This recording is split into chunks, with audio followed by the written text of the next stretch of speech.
Thank you, and hello everyone. Very happy to be here. Rosenthal, thank you for having me, and I also want to recognize my co-author. There she is. Hi, Kelsey. As well, Kelsey and I began the program here at UT together, and we worked in newspapers as reporters. Before we decided to come to the extravagant, lavish lifestyle of grad school. Mild jump, really. But we talk about our career and what we did, and Kelsey, and she never hesitates to remind me of this, I'm years older than she is, and some of this new tech stuff wasn't around when I was there doing this. So we discussed this a lot, and we came to find out that journalists want to talk about this a lot. I love this tweet. And this is a constantly evolving field, as we've heard a lot just today, right? And, the circulation numbers quite obviously just don't do it anymore, right? We need more, and we have the ability to get more information about our audience. And so we create what we call an imagined audience. And the audience, it's what we picture. We can't possibly go and see everyone who's going to read our story, so we have to make an imagined audience. And we do that today using data and insights. But obviously, this has changed the course of journalism. We've heard a lot about it already today. These metrics come into play not just before the production of news, but during, after. It's constantly part of the cycle. So we were curious about diving into this a little bit more.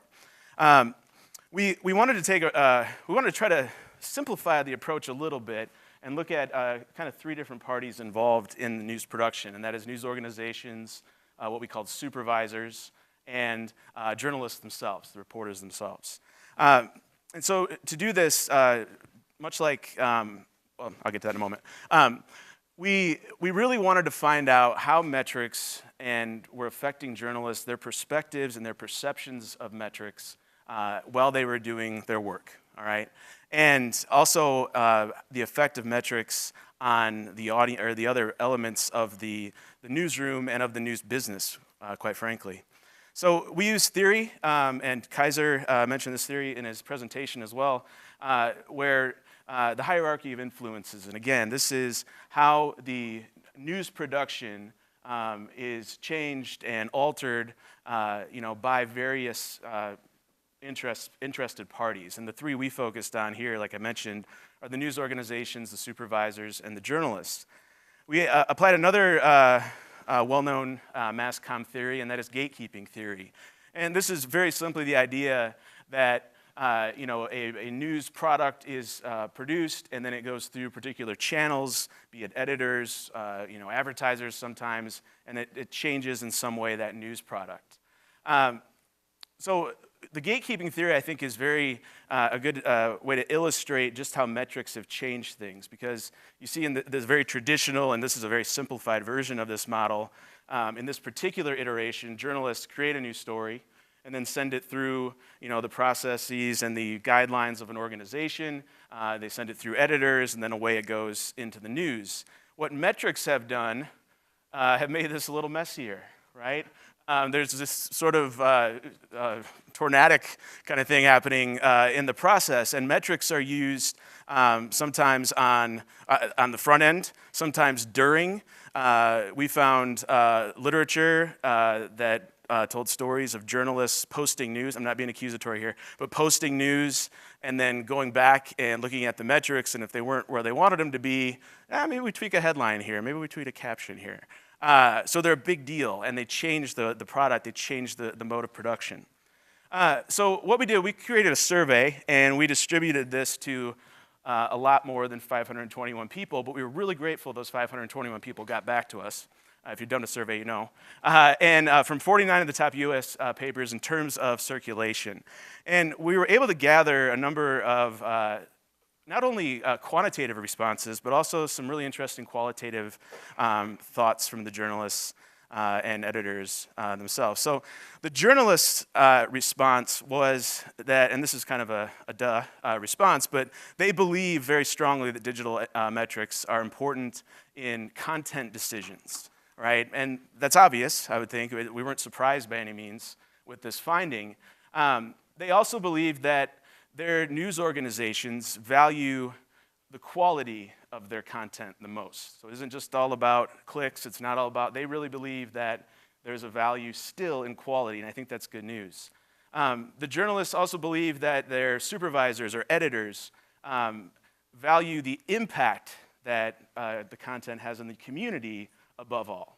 So I think this represents good news here, that there's a lot of different perspectives that are putting quality and community first. That's still there. We also broke out the journalists into 3 different categories, online, print, and what we called hybrid, who write for both online and print. And you would think that would be a lot more folks these days, but there's still those who do print only and do online only, of course. And we found this is very straightforward. It said the more journalists know about their newspaper's digital strategy, the more likely they are to believe that strategy is successful. All right? They believe it. It doesn't mean that it is, but they believe it. All right? So that's important. But we found that statistically significant in our findings. We also heard from supervisors, those with decision power in the newsroom, and they said that they evaluate journalists' work in this order. The quality, which I mentioned before, so journalists had that perception correct. But then after that, they look at the attention it's gotten online, so direct page views, and then, for instance, and then attention on social media, so likes, clicks, retweets, whatever it may be. And that was interesting, I think. That's what the supervisors were saying. Our favorite part of this, though, was when you give people open-ended responses. Oh boy, right? So we really enjoyed these. One of them was we wanted to highlight some themes here. One theme was that print is still king. All right, and what we mean by that is there's still a lot of emphasis on print. People still, journalists, I should say, still really love their print. And you can see by some of these quotes here that they're very concerned about the digital side coming in and taking people and assets and pulling them away there. In a shocking development, I talked too much, so I'm going to move faster. Loss of profit, also a lot of concern here as far as, journalists were dismayed in many ways because they achieved the goals that the editorial staff or that their digital content staff laid out in terms of clicks and shares and all the social media goals, but then they still said, hey, we took a loss anyway. And that was very frustrating. We saw a lot of that frustration in the responses. I think this is a really telling quote. I'll read it to you. I think we are unwitting participants in our own demise. We've outsourced our digital distribution to Facebook and Twitter rather than spending the energy on creating an environment that people might consider a destination, i.e. a website they feel compelled to navigate and where they know they will find curated content. Pretty honest and pretty telling. There's a lot to unpack there. I only have 1.5 minutes, so just tweet it out and talk about it. 2 minutes. Oh, I got 2 minutes. Okay. A couple of areas was they felt that they lacked resources, and this was in the form of funding, right? But it was also in the form of developers and programmers and additional journalists. They just don't have those resources, and so there was a lot of frustration expressed there. This is one I think captured it well. We are still worried about clicks and page views when we should really be pouring resources into producing journalism that is actual journalism impacting readers. All right, so a real keen awareness of that. Too much change, a lot of uncertainty. There was a lot of uncertainty, instability that journalists expressed. And you really sense that and how that affects their content and affects their confidence in their work. I think this is a telling quote as well. I try not to think too big picture of my job. It'll give me a headache. I hear you. I can feel the newspaper industry collapsing. Those in charge don't seem to convey confidence that whatever new model they're implementing at the time is working. All right, so it kind of suggests the dire straits that journalists are feeling. It also gives you a sense that the change, it's like, oh, here's another solution. There's some doubt there. So just a couple ideas looking ahead. Quality journalism is still the goal. I think, and that's the emphasis from all these groups that we surveyed. They're still very much focused on that. Journalists want to know that their editorial decisions aren't made entirely because of clicks. They're really resistant to that. And that was a big takeaway from the survey.